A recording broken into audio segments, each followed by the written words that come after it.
This Civic Media podcast is sponsored by UW Organ and Tissue Donation. Organ donations are desperately needed, and now is the right time to become an organ donor. Talk to your family. Get the dot. Save lives. Go to heroicdeed.com.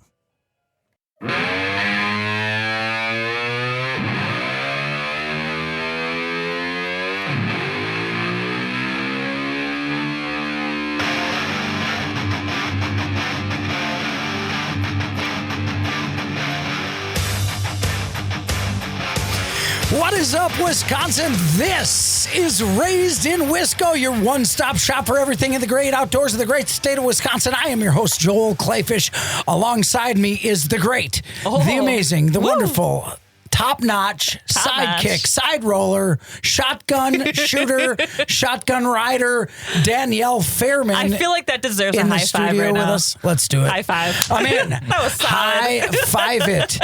The most exciting time to be a Wisconsinite is absolutely right now. We're in the heart of all of the hunting things. The rut is about to start.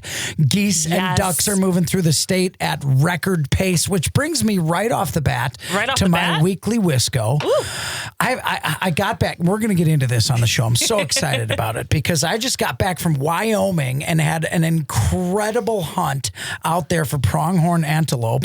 The only place in the world you can find pronghorn antelope is the United States. They're a species unto their own. Did you know that, Danielle? I did not know that. They do not share a species with anything. They're their own species. How about that? The closest thing that they are to anything in the world is the genus. You know, it goes like family, order, genus, species. They share a genus with another animal, but they cannot interbreed with it. And that animal is the giraffe. The giraffe? So Are you kidding? No, I'm not. In fact, they call them out there, they call them speed goats, and they are not a goat. They're not a type of goat, but they call them speed goats because they're so fast. But they call them prairie giraffes. Prairie giraffes. will forever call it a prairie giraffe. That's a really good name Isn't for that. That a cool thing? I mean, we're going to go through the show. I'm going to introduce our guests first because we're going to get their take on some of the goofy names for animals, but we're going to talk about that today. I'm super jacked. I'm really excited because Matt Johnson here and Jeremy Walker is here, and they are from the Gold Star Shoot, Wisconsin's Gold Star Shoot. This is an event that highlights the greatest of Americans. This highlights the Gold Star families and the Gold Star veterans of the United States. Matt, I'm so excited you came here. Thanks for coming all the way down to the studio. I appreciate it so much. How on earth did you get into wanting to do something so special and so awesome for veterans? It really started because I actually served myself. I did 12 years in the United States Marine Corps. Thank you for that. Thank you very much. We owe you our freedom, and we appreciate that very much. Thank you. So I got into competitive shooting in pistols for a long time now. And a good buddy of mine actually ran the first one, and he ended up PCSing because he got out of the Navy. And he's like, do you want to take this up? So I did. And I only know how to shoot a gun. That's where Jeremy comes into play right here because he knows everything about the background, about the tablets and this and that. I'm like, I just like pulling the trigger at stuff. I mean, that's exactly what I love too. I do not know anything about guns. Just they shoot, they kill things, they give me food. And it's just happiness right there. That's all I know about guns. They are happiness. They're a tool also. I mean, for me, we've entered a point in society right now where it is actually cheaper to hunt something and put that meat on the table than it is in many cases to buy that meat from the store. Oh, absolutely. Everything's so inflated right now. And I think this is the first time in my life that Becky, my wife, looks at me and says, okay, you're going to hunt? Yeah. Okay, get out of the house. Can you try to shoot a tenderloin or can you shoot a chuck roast for me? Because I have a side question. I don't think I ever asked this before. Will Rebecca go out there and hunt everything with you? She will go with me from time to time to watch sunsets, and she has hunted. She has hunted turkeys with me. She's hunted geese with me. Nice. She likes it okay, but she knows that it drives me and it's my passion. So yes, it is. And you know, my wife's way better than me at everything. She's better looking. She's more fit. She's smarter.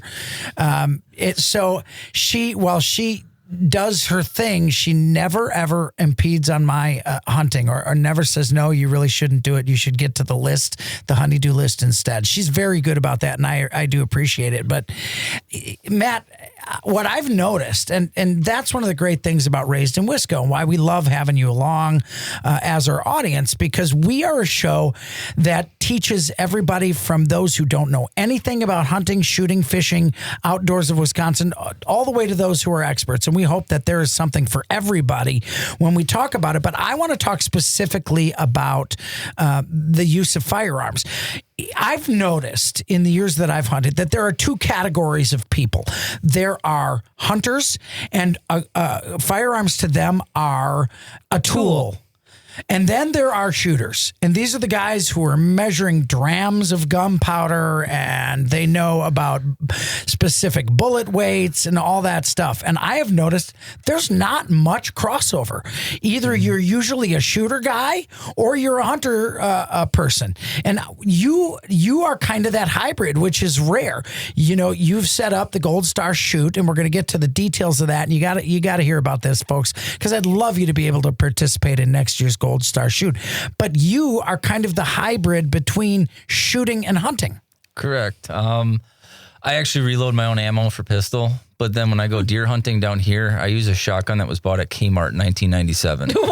What? No optics, iron sights. You know, my dad got it, and you know, since then had handed over to me. But I will literally use a 12 gauge shotgun down here in Waukesha County. Yeah, that's cool. And people don't realize, I mean, Kmart sold shotguns, and Walmart still does sell shotguns. Yep. And in Wisconsin, you know, I never take it for granted or assume that people are comfortable with firearms, because we're talking about something that is incredibly serious, and safety has to be taken extremely seriously. And the way to make sure that they are safe is education. And that is for sure a large part of it, understanding the firearm before you're using it. But how did you go from being in the military as a Marine, as a U.S. Marine, and into shooting? Now, I can see how shooting can be connected to the armed services because you're handling firearms.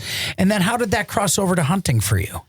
I mean, I've always hunted my whole life. I mean, I went out with my dad when I was 10 years old. I used to go sit out with him, and I haven't stopped hunting to this day. And I was shooting since I remember shooting my first gun at 5 years old.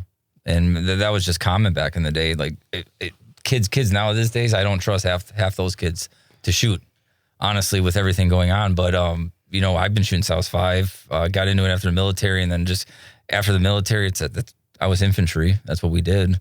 And we just kept going. I work in the firearms industry now, and I shoot on the side. And that's pure my life, hunting and shooting right now. I don't think people realize how much the firearms industry is based here in Wisconsin. Henry Rifles, BCM, Midwest Industries. I mean, we have got a massive history. But there are a lot of people employed in Wisconsin in the firearms industry. Very much. It's not only that. You also have ADM, you have Griffin, you have barrels like Vortact, and there's a bunch of barrel companies out here. Bartline Barrel, Vortex, Krieger, BSF. Yeah, you've got Matthews Bows. I mean, if you want to get into the archery stuff, I mean, this really is the place to do the outdoors. And if you buy items to use in the outdoors for hunting and fishing, St. Croix rods, you also have those people locally to help you if you have a problem with it. And people underestimate the importance of that. Well, we do a thing here on the show called the Weekly Wisco, which is what we talk about, something exciting that happened to us just in this past week. And so I'm going to have you think about that for a minute. Danielle, do you have a Weekly Wisco for us? My Weekly Wisco was actually, unfortunately, working on Saturday. We worked almost 12 hours on Saturday, but I got to show Luke. Luke is my boyfriend Josh's youngest kid. Okay, slow down. Oh, okay, no, we're taking a pause. One of the fun things about this show is going into Danielle's personal life. I think, producer Jess, is there a chance we could come up with like a little side intro? And now it's time for Danielle's personal life. For a moment in the life of Danielle. These are the sands of time. These are the moments that make up the life. By day, she moves heavy equipment. By night, she moves hearts. She Ooh, I got him. Oh, that was so good, Jess. By By day, she's a heavy equipment operator. By nights, the hearts are heavy in Danielle's world of love. Dun, dun, dun. Dun, dun, dun. So this is getting serious with her boyfriend, Josh, obviously. She brought Josh's son, Luke, into the studio with us today. I did. Luke doesn't have a mic. Throw the mic over to Luke. Let's see. So I brought Luke in today because Luke. Luke shoots trap for Kettle Moraine. And we Awesome. have some gun nerds here, so I thought it would all work out perfectly. I think it works out perfectly. And you know what? That whole 7 point or 6 points of separation from Kevin Bacon deal, I think it's honestly more like 3, because I'm going to tell you something. Everybody in this studio is only 2 away from 5 presidents, because I met 5 presidents. You guys all know me. That means you're 2 away from 5 presidents and 3 away from the Pope, because my grandma's outstretched arms touched the Pope in like 1993, okay? I have a picture of it too. Luke, welcome. What do you think so far? This is really exciting. It's really cool to be here. How do you? I'm going to ask you a little more serious question. Oh, serious? How is it having Danielle dating your dad? Luke, you don't have to answer that. Just I'm gonna jump here with a producer's note.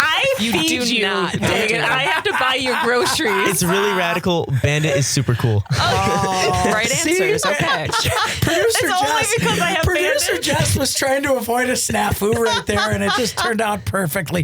Danielle didn't even look nervous. I'll be honest. I did not. I'm actually. I feel pretty good about it. Nice. Yeah. Okay. All right. Now, get off the mic, Luke. You're done. You're done. Jeremy and Matt are sitting there going, "How did this train end up in Nova Scotia?" Oh my Lanta. Okay, Can we get back on track Let's get now? on track.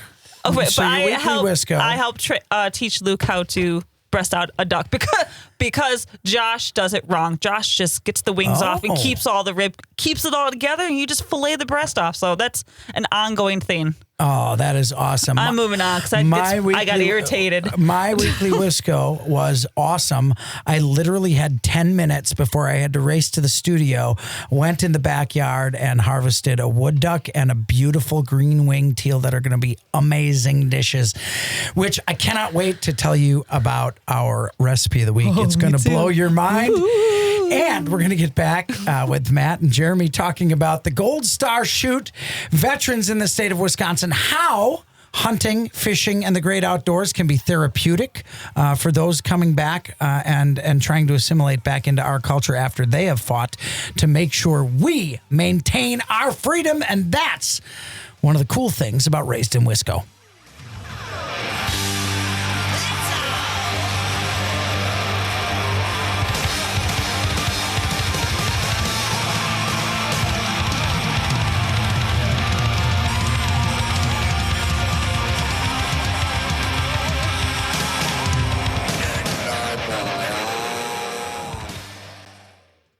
You're listening to Civic Media. You can tune into any of our live shows on any radio station across the state with the Civic Media app. Find us in your phone's app store and listen anytime, anywhere.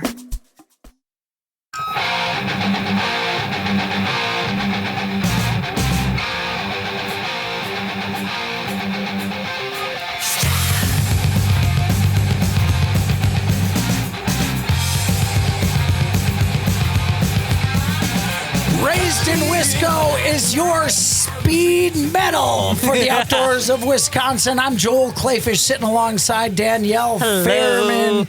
Hey guys, it's coming up quick. Make sure to be a voter in 2024. Check your voter registration at myvote.wi.gov. Make a plan, get out, and vote November 5th. And if you can't do that, make sure you get an absentee ballot, because I know early voting is now open.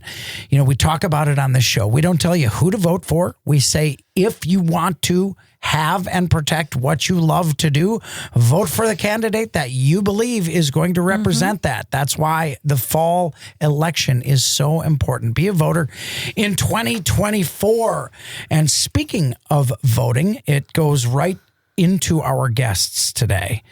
Matt Johnson and Jeremy Walker, they have the Gold Star Shoot. Matt is a veteran of the Marine Corps, and you know the decisions made by elected officials very much affect the men and women in uniform in this country and serving in foreign countries as well. So make sure that that is a priority to you. Want to say on the air, thank you for your service. But your service, Matt, did not end when you came back. You said, I need to do something for the veterans. How did you come up with the Gold Star Shoot, and what is it? So, it was one of my buddies that had actually started this, a Navy vet, and he ended up moving. So he asked me if I wanted to take it over because, like you said, my mission wasn't over. We lost a lot of guys in my first tour, a couple guys in my second tour, and a lot of guys too in homeside, stateside because of the demons and everything else. So we decided to create this, take this match it's a 6-stage pistol shoot. We run it in iron sights, optics, and a PCC, which is a pistol caliber carbine.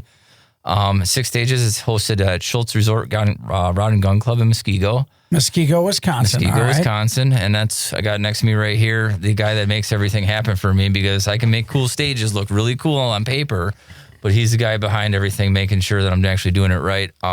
So it says that it's an outlaw pistol match. Yep. I need more information about that because I'm only envisioning. That's exactly what. Okay, right just for the record, Danielle's making finger guns, right? Like she's like right from my hips. It's actually quite a bit like that. Is it? Yeah, I'm gonna have Matt explain what an outlaw pistol match is, and you know what. Explain. Were you trying to do like the tumbleweed thing? I can't whistle. Womp, womp, womp. Is that what you're doing? Exactly. Okay.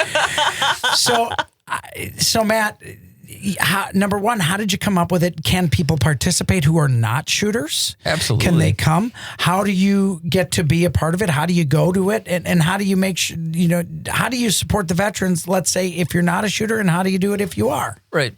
So what is Outlaw Pistol? It's, again, 6 stages, and all the stages are different. There's an all-steel stage that we set up that it's color coordinated, so there might be different color boxes, and you can only shoot a certain color steel from a certain box. Most of the other stages are set up. There's targets, and it's best 2 hits per paper. Don't shoot the white paper, and don't shoot the black papers. And that's literally all it is. And it's movement. Does someone count down and then you draw? Out of a holster on your side? It'll depend on the stage. There might be a stage where your pistol starts on a barrel unloaded and you start on the opposite side. So you have to run and pick up your magazines off your barrels as you go.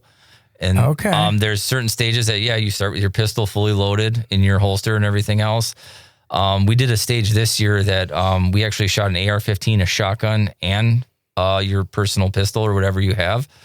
And that was, prop guns, and people love that. So is this like a BYOG, bring your own gun? Bring your own gun, bring your own ammo. Someone else's? I mean, if you don't have one, that's it. If you don't have one, we know enough people that have enough setups and everything else that we can get you going. And again, we have people that are 12 years old shooting this, and we have people that are 80 years old shooting this. Oh, that's wonderful. This is for everyone. We've had people that have, I think this year we had about 12 people out of 123 that never shot a match before in their life, but they just wanted to come out and support, and that's what we're here for.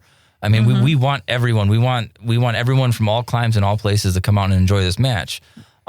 We usually post it up, and it's on an app called Practice Score. We also are on Instagram at WI Gold Star Shoot. That we can do that, but everything's on Practice Score. That's how you sign up for your squatting and payments up front. And this last year, everyone had a goodie bag. Oh, that's awesome. Swag. Everybody loves swag. I love swag. Yeah. So here's a question. This is going to come up in August, and one of the reasons we had you on early like this, if I'm someone who's maybe interested in learning this or starting out but has no idea how to do it, how do I do that? This show is about experts, but it's also about those who are curious or want to see if it's something they might like. How do I go about doing that if I say, I would like to try this or learn about it? How do I do that? Let's bring Jeremy. You're pointing at Jeremy. Jeremy, tell me how somebody can start if they don't understand how to do this or they'd like to try it. So at Schultz Gun Club, we host what's called Pistol League on Tuesday nights.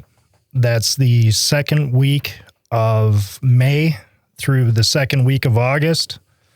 Anybody and everybody can come out if you want to learn how to action shoot We have equipment. We have different pistols. We shoot anything from 22 through 45. And you were saying, Jeremy, before the show that your wife also has a women's only group participation thing. So is it only on Wednesdays, did you say it was? No, so she's actually looking at hosting a women's squad on Tuesday nights, but she actually hosts 2 events, one in spring, in May as well, and then we just did one here in October. Oh, wonderful. So it's a women's only thing. We can host up to 60 women. 60? 60. That's a lot. That's fantastic. That's wonderful. But, you know, we say it all the time on this show. Women are the fastest growing group of new hunters. And so that's Johnny Watermelon paying the show a little visit from the back. How's it going, brother? Hello. Great to see you. So we talk about women being the fastest growing group of new hunters all the time. Okay. They're fast growing in a group of in the shooting industry as well. So my question to both of you is, do you have these events and you have people who show up, men or women, who are kind of maybe anti-firearm at first, or at least agnostic about firearms, and by the end of it, they have a completely different understanding of what it is, and they end up becoming interested? Because what I've found about hunting is those who are often anti or agnostic about it at first, when they are exposed to it under the right circumstances, and that's up to us as hunters and shooters, they fully change. Every time. I get people that'll show up and they're like, no, I can't do it. You know, we'll work through it. Baby steps. You work them up in calibers. That's awesome. They go through everything. The women shoots, we do archery, we do trap. That sounds fantastic. So make sure, if you're curious about this, contact somebody. Contact us at Raised in Wisco. We'll put you in touch with the right people. We've got so much more exciting things coming up, including this Mexican dish that I made out of mule deer. It's fantastic. And we're going to talk to Matt about how the benefits of shooting and hunting can affect veterans coming back. Raised in Wisco's where it's at.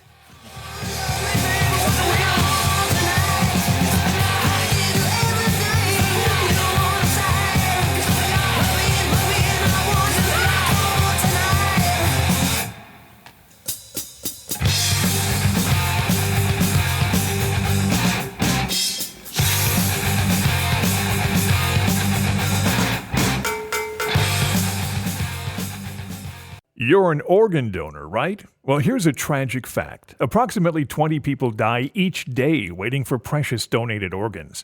You could make a life-saving decision simply by getting that important dot on your driver's license. That little dot shows those who need to know that you've made a decision to donate organs at a critical time. Go to heroicdeed.com to learn more about the importance of organ donation and how you can make your wishes known. Talk to your family. Get the dot. Save lives. heroicdeed.com.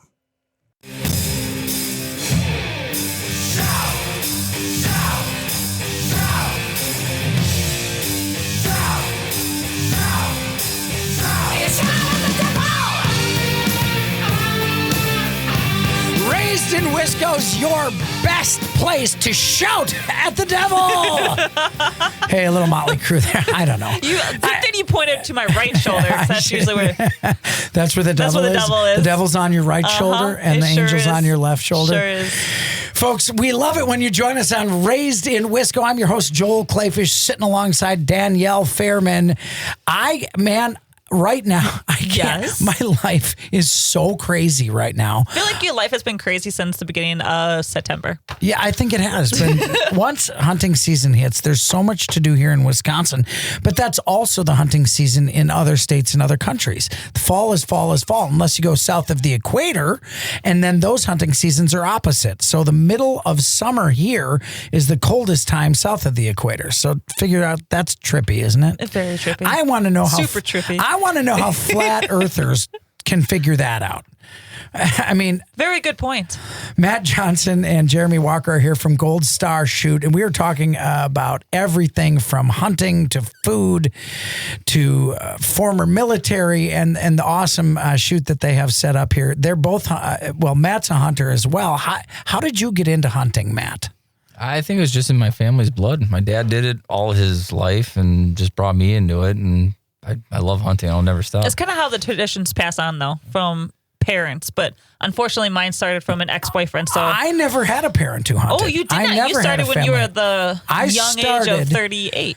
When I was 38 years old. Now, look, I know by all accounts I look like I'm hardly 42. 38 years old at this point, but Yep. no, I'm 53. I've said it. I'm not ashamed of it. Producer Jess, I'm not ashamed to be 53 and have only hunted since I was 38. That's good. And I have to tell you, what's so crazy and exciting is that I'm addicted to pressing the yes button now. I can't stop. I travel the world to hunt. I make food out of everything. But one of the cool things about being 38 when you start hunting is that you have this perspective on life by that point, right? Mm-hmm. So every hunt I go on is just as much about the people that you're hunting with or around, the food in the area, the culture, and that's why Wisconsin's so phenomenal. Unbelievable cuisine we have throughout the state. So, and the food that we make from it. Now, I just got back yesterday, literally yesterday, from Wyoming hunting pronghorn antelope, and it was one of the most incredible experiences. Every year, I'm going to do it. This is my second year in a row. I go visit Toby Johnson. I wonder if you're related, Matt, to Toby Johnson. There's a strong chance. Very strong. Very strong. There aren't very many Johnsons in the world. And Toby Johnson's 80 years old, and he used to outfit pronghorn antelope hunts. Well, I went out for a mule deer hunt last year, had a pronghorn tag for a certain area, went to a local bar in Wyoming, asked if anybody knew someone from Zone 23. Somebody said, you should call Toby Johnson. I called bait shops to find Toby Johnson's number. Someone had it. I hooked up with him, ended up hunting with him last year. And this guy has stories like you would not believe. He lives in the Bighorn Mountains. So we fly into Wyoming. We hunt the Bighorn Mountains. That is right next to the Crow Native American Reservation. And I'm fascinated by the history, American history and culture. So I went and spent a part of my last day on the Crow Indian Reservation, which was absolutely incredible and a completely different American culture to absorb and be part of. I had fry bread tacos. It was such a fantastic time. Sounds delicious. It goes right back to my point that when you do something in the outdoors, whether that's kayaking or mountain climbing or camping or hunting or fishing, do not be afraid to press the yes button. Don't be afraid to try something and put yourself a little outside of your comfort zone. And I have to tell you, I did that because I went to a karaoke bar in Sheridan, Wyoming. No. You know, Sheridan, Wyoming's the birthplace of the cowboy. Mm-hmm. So I went into this karaoke bar and everyone had cowboy hats on. Fortunately, I did too. I pretend to be I should say I'm a cowboy when Which I out one there. of your 8 hats did you bring? I'm glad you asked. Mm-hmm. It was the Jason Aldean edition of the Resistol cowboy hat in pecan.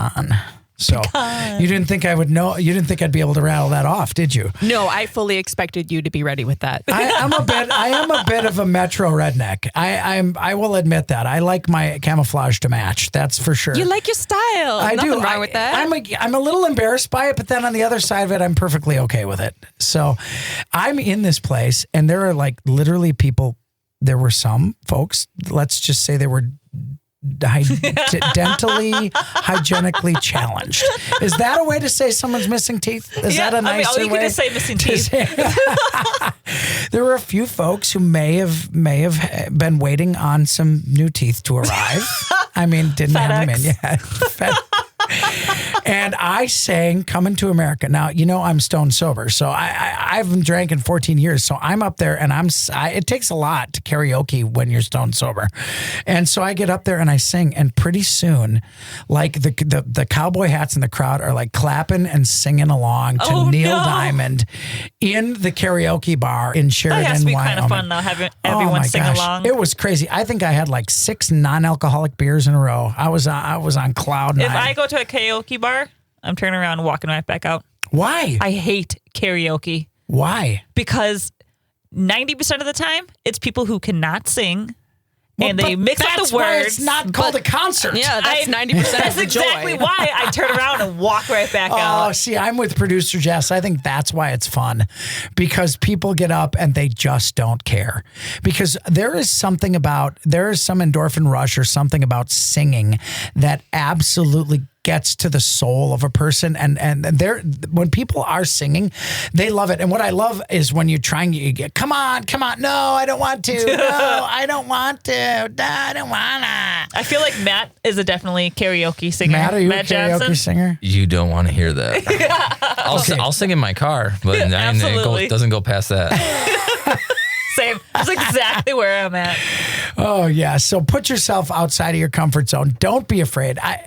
It's a tough segue into what I want to talk about. I want to talk a little bit about, some of the difficulty that there is in returning from a wartime situation. And one of the reasons that Matt and Jeremy started the Gold Star Shoot and care about veterans and veterans' mental health. Several years ago, I was the lead author of a bill called the Green Alert Bill, which allowed the Amber Alert system to put missing at-risk veterans on the Amber Alert system. And someone, the average person might think missing at-risk veterans, why is that a separate category? But the reality is that the mental health issues, suicide rates, PTSD, and the things that those who fight for the United States, soldiers, Marines, airmen, when they come back, they have experienced something that those of us living here cannot understand. So I want to ask you, as a Marine who returned from a wartime situation, how tough is it? And how tough is it that those of us who are assimilated in this society don't understand what you're going through when you come back? It's really tough. I was in Iraq in 2006, back in 2008, and then I deployed again in 2010. The whole time you're on high alert. I mean, you have your brothers that's got your back, but you don't know when your time's going to come. I mean, you don't know if you're going to wake up the next day. And when you first hit stateside and those wheels hit the ground, it is the craziest feeling ever. It's the best feeling, but then you're alone. And that's where a lot of the outdoors stuff and a lot of people find the outdoors. It's a hard feeling, and there's nothing you can compare to it. You just want to go back. I mean, I got out in 2006. You literally want to go back into the wartime situation. 100%. I got out after my first deployment in 2006, and I raised my hand to volunteer to go back in 2008. Wow. It's that hard to come back. It is. Is the toughest part the fact that people those folks here don't understand? It's an adrenaline rush the whole time over there, and it's just being with your brothers and sisters and everything over there. Like you build up such a big camaraderie and everything else with everyone around you, and it's every day is something different. What can we stateside? What can we do better when those folks who are in wartime scenarios? I mean, I can't imagine it. We can watch the movies, and the movies are going to give us maybe a smidgen of understanding, but not much. What can we do better to understand that when someone who thinks or wonders whether their life is going to end second to second comes back here in a society where we take so many things for granted, and we love, we say first world problems, and I believe sometimes are not equipped to accept or welcome folks back because we don't understand it. How can we understand that better? It's going to be hard. Veterans we're all stubborn. We're super stubborn. And I haven't met one that isn't stubborn. It's trying to relate, and it's almost hard to relate because, I have a hard time talking to a lot of people because it's like, you weren't there. You don't know what I'm talking about. But that's why in the shooting sports and everything else, and being outdoors and fishing and getting behind a rod and a reel, and getting away from the booze, honestly, that's the biggest devil ever when you're having thoughts like that and loneliness and everything coming back from a wartime situation. It's finding that niche, and not everyone's niche is the same, what you want to come back and what you want to do. Some people are shooting, some people are underwater basket weaving. What? Seriously. They say that idle time is the devil's workshop, and I think there's definitely something. I mean, I think we don't take mental health seriously enough in this country, to be honest. Whether that's someone who's got anxiety or depression, who's never been to war, but someone who's got it maybe amplified in their life because of the war situation they've been or the deployment they've been in. Do you have friends who've really struggled? Do you have people who were, in your units who really struggled when they came back? Yeah, including myself. I lived on the streets for 2 months. 2 months. I lived in the back of my Jeep Grand Cherokee for 2 months. Wow. Yeah.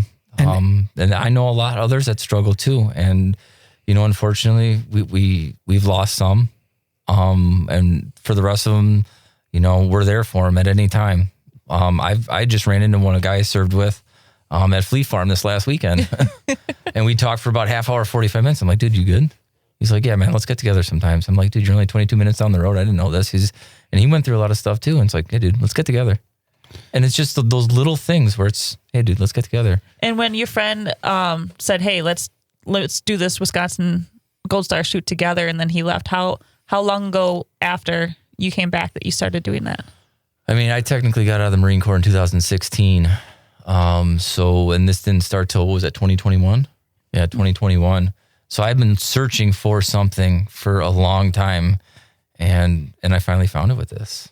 Yeah. When you were in the van or in the car, living out of the car, and you were, in those dark places, what was it that helped you turn around? Outdoors. The outdoors. I just woke up one day, and I mean, for a couple of years, I didn't hunt.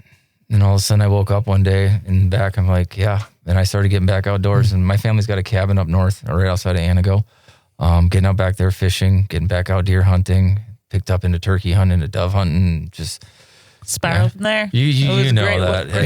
Yeah. That makes the hair on the back of my neck stand up, because I understand when I decided to quit drinking, the outdoors became my drug and became my passion. And there is nothing bad about being addicted to Wisconsin's outdoors, being addicted to the outdoors. It is only good. It is physically good exercise. It is mentally fascinating, listening to the woods wake up in the morning. But, for everybody listening to Raised in Wisco, we tackle some tough subjects from time to time. The one thing I want to leave you with is that if you do have somebody, whether they're military veteran or just your buddy or someone who's an acquaintance, you don't always know the type of day that they're having.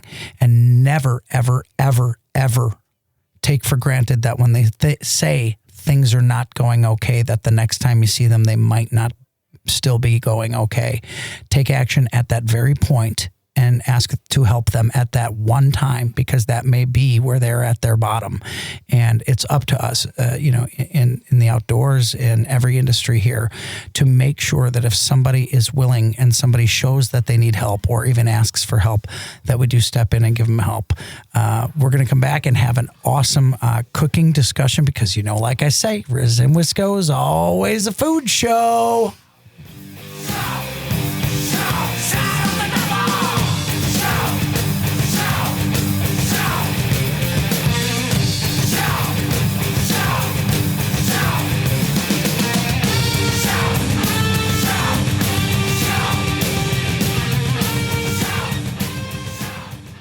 You're listening to Civic Media. Find the latest news, information, and archives of all your favorite shows on the Civic Media website, civicmedia.us.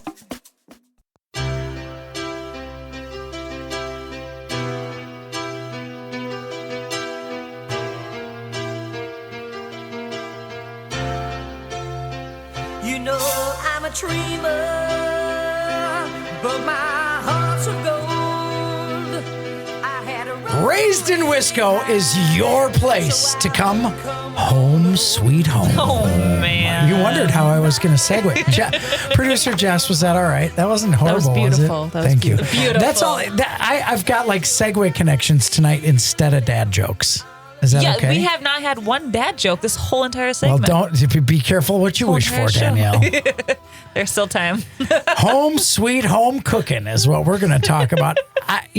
We've had an unbelievable discussion with Matt Johnson and Jeremy Walker tonight from the Gold Star shoot. Please look it up. Please become a part of it. It really is important that we take care of our veterans when they return.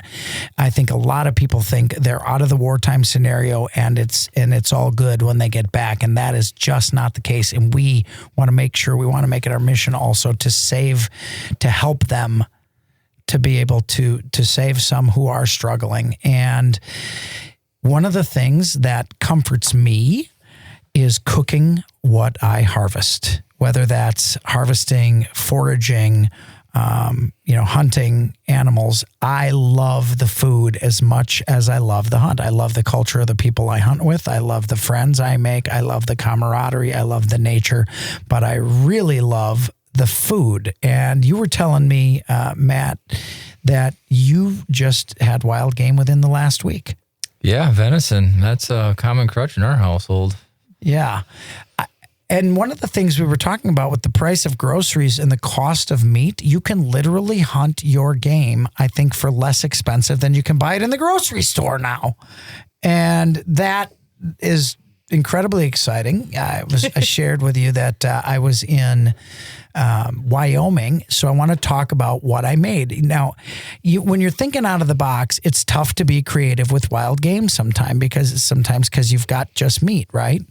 So have you ever had the dish chicharrones? Have you ever had the Mexican dish chicharrones? I've heard the name, but no, I have never had that. Okay, in Wisconsin, we call them pork rinds. They are a Wisconsin staple. You love pork rinds. I love pork rinds. Well, who doesn't love pork rinds? Do you love them? I do not recall. I have no idea the last time I had a pork rind. Well, pork rinds are crunchy fried pork skin, but I like making dishes that are kind of easy for folks to do.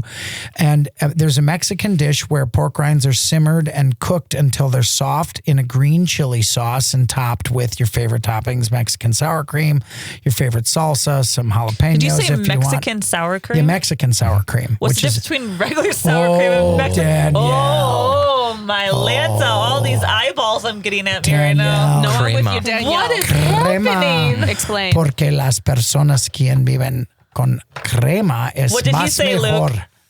Luke? Sour cream is American sour cream is Mexican's sour cream's gelatinous jello-y buddy. Okay. American sour cream's got that kind of jello-y consistency to it. It's real firm and kind of wiggles when you shake it.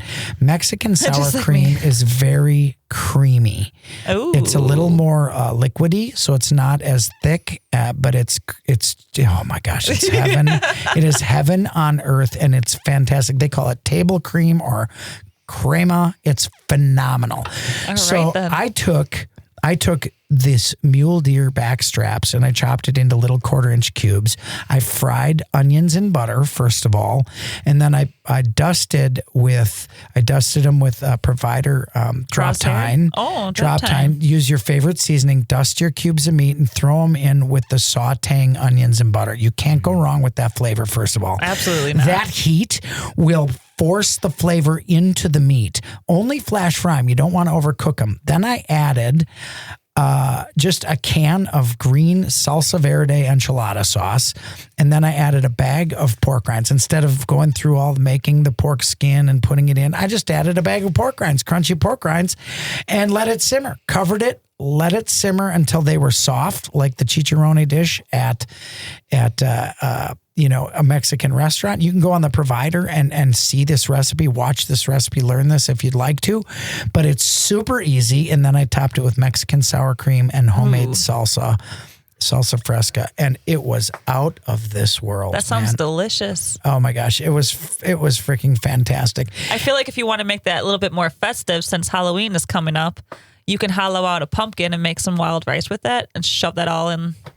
Like not saute. You put a roasted pumpkin right in there. Yeah, ooh, that would be good. I think. I feel like it would. Did you know that that's why it's called Halloween, because you hollow out a pumpkin? I still need to go pumpkin carving. Okay, well, I just made a joke that was totally made up and fake, and that was like Jessica's giving me the stink eye from the studio. Yeah, that was like the lowest one you had. See, Halloween. Danielle, you brought this upon us. I did. I feel ashamed. What do you got next for the Gold Star shoot, Matt? I want to hear what's next, how to get involved, and what you got coming up in the hunting world. Yeah, as far as the Gold Star shoot, we'll start planning right around January is when we start planning everything out. I fire out as many emails as possible looking for sponsors, and that can be anything from a family that just wants to donate a good to businesses. How can people get in touch with you if they want to help or participate? So we have the Instagram. I also have an email. What is the Instagram? The Instagram is WI Gold Star Shoot. WI Gold Star Shoot. Yep. And then my email is wigoldstarshoot@gmail.com. Oh, well, how perfect. WI Gold Star Shoot at Very gmail.com. consistent. Danielle, you are the technology master. Make sure we get those on the Raised in Wisco Facebook page. Oh, yes. folks. You can listen to us again on Spotify, Civic Media app, YouTube, Apple Music. And on Saturday, we will air at 11 o'clock. And then I will also post on Facebook everything that's going on here. Remember to vote. It's coming up soon. And we love you coming along Saturdays at 11 on all your Civic Media stations throughout the great state of Wisconsin. I got to thank Jeremy Walker. I got to thank Matt Johnson. And, hey, Luke's with us, too, in the studio. Luke. Thanks for coming by today. On behalf of Danielle Fairman, I'm Joel Clayfish. This is Raised in Wisco. Remember the veterans when they come back. Not only thank them for their service, but make sure if there is something you can do to make their assimilation back into society and part of our culture better, that you get out there and do it. We love having you along. We love being your buddies here on Raised in Wisco. Just set me free. Home, sweet home.